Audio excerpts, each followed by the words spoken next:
हाय viewers, आज मैं आपको रविंद्रनाथ टैगोर द्वारा लिखा गया उपन्यास बहुरानी सुनाऊंगी। तो चलिए शुरू करते हैं ये उपन्यास। रमाई ने देखा कि अभी तक राजा का मन नहीं भरा। उसने कहा, पता नहीं क्यों चोर को कोई खास डर नहीं लगा। वह दूसरी रात भी घर में घुस आया। गृहिणी ने चिल्लाकर कहा, सर्वनाश हो गया। अजी उठो, साहब ने कहा। तुम उठो ना, गृहिणी बोली।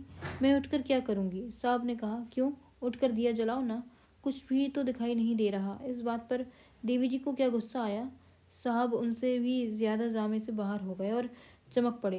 देखो देखो, तुम्हारे ही कारण तो आज सर्वस्व चला जा रहा है। जल्दी से दिया जलाओ और मेरी बंदूक लाओ। इस बीच चोर ने अपना काम बनाकर कहा, महाशय, एक चिलम तंबाकू पिला सकते हैं?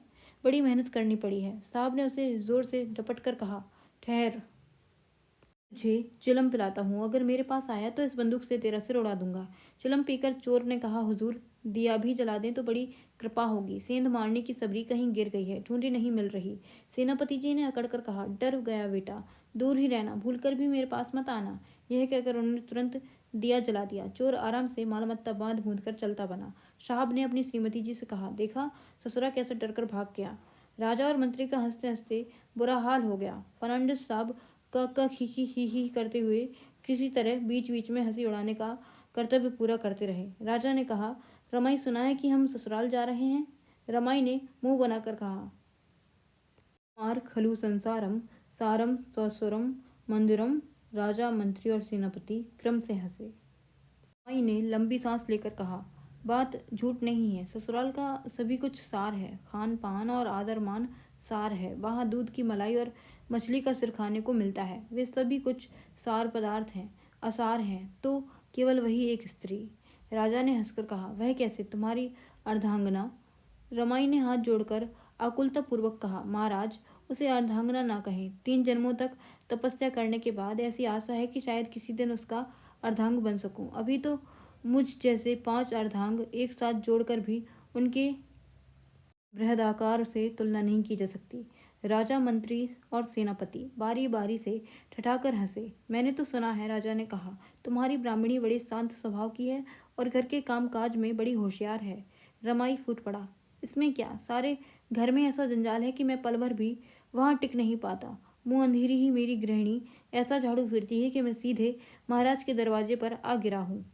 अब चूंकि कथा में रमाई की धर्मपत्नी का प्रसंग आ गया है तो यहाँ उनका परिचय भी दे दूं। ब्राह्मणी बहुत ही दुबली पतली है और वे दिनों दिन और भी पतली होती चली जा रही हैं।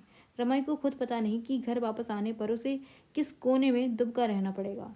राजसभा में वह जिस तरह दांत निपोरा करता है, ठीक उसी तरह घर आकर घरवाले के सामने दांत नहीं निपोरा करता। चूंकि गृहिणी के यथार्थ स्वरूप का वर्णन करने पर हास्य रस के बदले करुण रस की उत्पत्ति हो जाएगी, इसलिए वह अपनी घरवाली को मोटा और चंड उग्रा बनाकर प्रस्तुत करता है, जिससे कि राजा और मंत्री हंसी दबाकर रख ना पाए।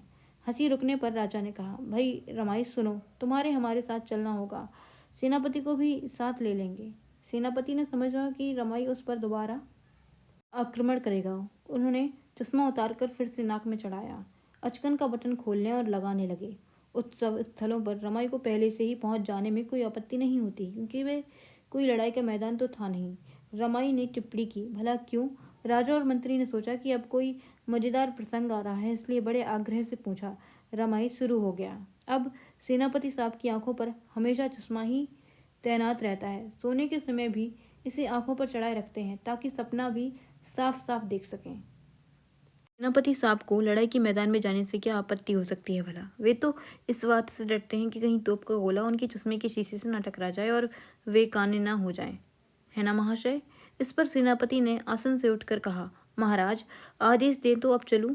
राजा ने सेनापति से कहा, यात्रा की पूरी तैयारियां करो। हमारा 64 डांडों वाला वज्रा भी तैयार होना चाहिए। मंत्री और सेनापति चले गए। राजा ने कहा, रमाई, तुम तो सभी कुछ सुन चुके हो। पिछली बार ससुराल में मेरी बड़ी किरकिरी हुई थी। रमाई ने कहा, जी हाँ, महाराज को बंदर बना दिया गया था। राजा हंसे। मुंह से दांतों की विद्युत छटा विकसित हुई, पर मन में घना अंधकार छाया रहा। रमाई को इस संबंध में पता चल गया है। यह बात उन्हें अच्छी नहीं लगी, क्योंकि और किसी के जानने पर उतनी न हानि नहीं होती। वे जोर जोर से हुक्का गुड़गुड़ाने लगे। रमाई ने कहा, आपके एक साले ने आकर मुझसे कहा था अंतापुर में तुम्हारे राजा की पूंछ निकल आई है। वे रामचंद्र हैं या रामदास? मैंने भी उसी क्षण जवाब दिया। आप लोगों के यहाँ विवाह करने आए तो उन्हें भी जैसा देश वैसा वेश धारण करना पड़ा।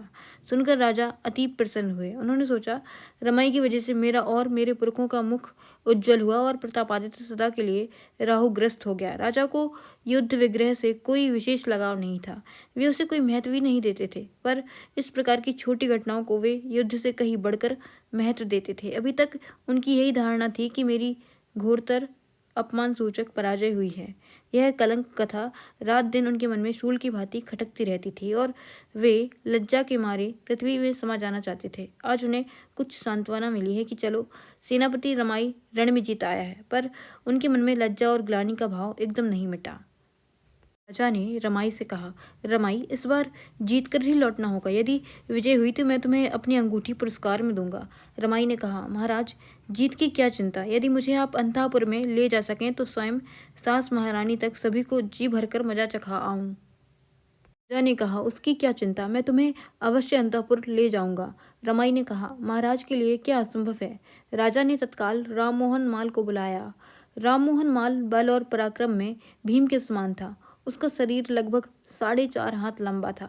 शरीर की सभी मांसपेशियां वज्र के समान थीं। वह स्वर्गीय राजा के अनुचरों में से है। राजा रामचंद्र राय का उसने बचपन से लालन पालन किया है, उन्हें गोद खिलाया है। रमाई भांड यदि किसी से डरता है तो अकेले इसी राममोहन से। राममोहन रमाई से अत्यंत घृणा करता है।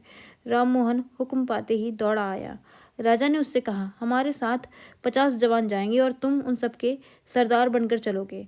राममोहन बोले, जो हुक्म। क्या रमाई महाराज भी चलेंगे? यह सुनते ही बिल्ली की सी आंखें और टेढ़े मुंह वाले रमाई, महाराज की नानी मर गई है क्या?